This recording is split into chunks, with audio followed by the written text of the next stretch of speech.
நாங்கள் வந்து பூஜை பண்ணிட்டு இருக்கோம். கருவறையிலே உள்ள உட்காந்து பூஜை பண்ணிட்டு இருக்கோம். இங்கே வந்து இப்போ நாங்கள் இங்கே தான் இந்த இடத்துல தான் இருக்கிறோம். ஆனால் இங்கே வந்து போலீஸ் வந்து அட்டாக் பண்ண வராங்க. கதவை உடைச்சி உள்ளே வெளியே ஏற்ற வராங்க. எங்களோட உயிரே போனாலும் சரி நாங்கள் இந்த பூஜையை நிறுத்த மாட்டோம். நாங்கள் தொடர்ந்து பூஜை பண்ணிகிட்டே தான் இருப்போம். பூஜை பண்ணிட்டு இருக்கோம். எங்களுடைய லைஃபே வந்து சன்னியாச லைஃப். எங்களுக்கு தேவை இந்த பூஜை தான், சுவாமி தான்.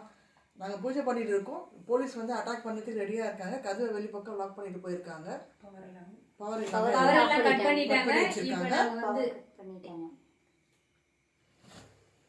எங்கள் லைஃப் ஸ்டைலு சன்னியாச வாழ்க்கை.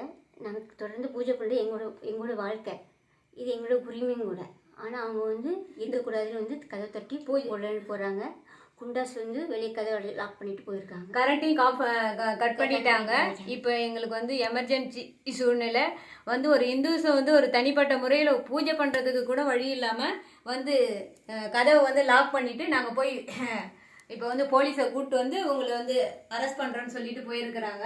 இப்போ சுச்சுவேஷன் ரொம்ப வந்து மோசமாக இருக்குது.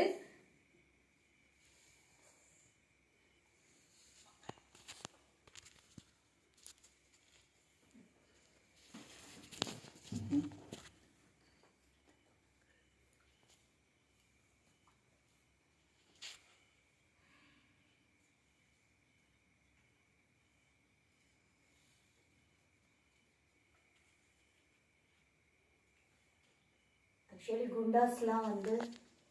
குண்டாஸ்லாம் வந்து எங்களை இது பண்ணனால தான் நாங்கள் ஓடி வந்து இங்கே இருக்கோம். ஃபுல்லாக உட்காந்து பூஜை பண்ணிகிட்டு இருந்தோம்.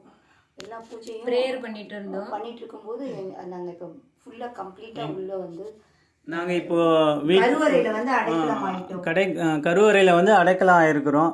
வீடுலேருந்து தான்